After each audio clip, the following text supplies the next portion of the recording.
Hi, this is Ableton Bible and welcome to the Electronic Music Production Fundamentals course covering bass. This course does cover some fairly in-depth and advanced techniques. However, we have written this course so that we cover the basics first and then we go on to the more advanced stuff. So if you're a beginner, you should still be able to keep up with what's going on. Throughout this course, we'll predominantly be using the stock Ableton devices. However, we've done some research into the common plugins that many of the successful artists have been using. So we're going to be using some of these plugins throughout the course, showing you how to use them and going through some of their advantages and disadvantages. This course is just short of 7 hours long, split into 13 different videos. And we've done this because it allows us enough time to teach you the fundamentals behind these skills and techniques that we're teaching you.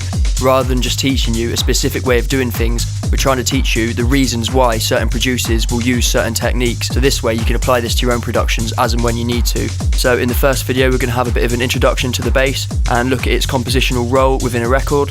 Then we're going to look at bass monitoring and we're going to look at the room and room modes and how to treat these room modes with acoustic treatment. We're going to look at monitor types and how to set them up correctly in the room, listening levels and how to set them correctly, and then how to reference a track properly and different metering tools. Next, we're going to look at keys and scales and the basics of the keyboard, as well as the chromatic scale and the diatonic scales, such as the major and the minor scale. And then finally, we're going to look at intervals and scale degrees. Next, we're going to look at the rhythm and groove and what defines the rhythm within a track and the groove pool, how to program typical rhythms such as driving versus syncopated rhythms, and also how things like note length, decay time, metrical positioning, velocity and pitch affect the groove. Then we're going to look at how we can extract a drum track's groove to a bass, and finally we'll finish up rhythm and groove with some different groove programming techniques. Next, we're going to move on to tuning, which is going to cover using a tuner and a spectrum analyzer, different methods of detecting the key of a track, tuning samples, micro-tuning and the beating effect. Then we'll look at the roles of the bass, such as underpinning chords, supporting a lead, working in contrary to a lead, or being the actual lead itself.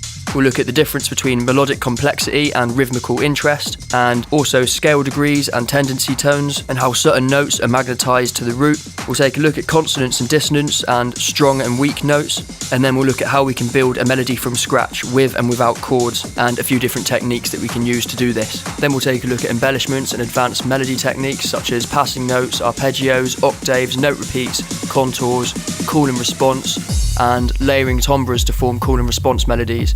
We'll also take a look at paired phrasing, fills, cadences, riffs and cells, and how we can modulate smaller loops to create interest. Next, we'll move on to modes and accidentals, where we'll go into the difference between the 3 different minor scales, explain what a mode is and how to get the formula for the different modes, and how we can use the interval changes to create tension and resolution within our composition. And then finally, we'll explain accidentals and how to use them within your track. Next, we're going to talk about bass synthesis, and we'll start off with the bass synthesis basics and the different waveforms and their uses. Then we're going to make 5 different tech house patches on various different plugins, and then we'll have a quick look at different techniques to emulate different basses. Then we're going to synthesize some fairly generic basses. Then we're going to look at the best practices for creating a sub bass in Native Instruments Massive. Then we're going to look at how we can make a generic Moog bass using Sylenth.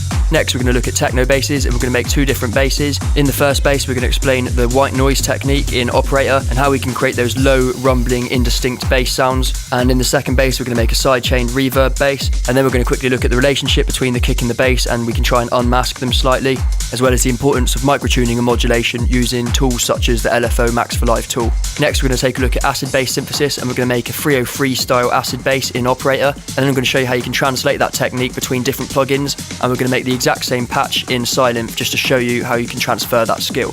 Then we're going to go into bass processing and mixing, and we're going to show the techniques on the synthesized basses that we've made. So we'll be covering panning and stereo image, phase, frequency splitting, the kick and the bass relationship, surgical EQ and unmasking, dynamic EQ, and coloration with vintage EQ. And in the second video, we're going to cover a range of different techniques, methods and plugins for sidechaining and their advantages and disadvantages. We're going to cover compression, saturation and distortion, and then parallel and bus processing. And then finally, we're going to finish off with some alternative configurations and some advanced parallel processing. So in this course, we've got a lot of information to squeeze into the next 7 hours. So let's get cracking, and I'll see you in the video.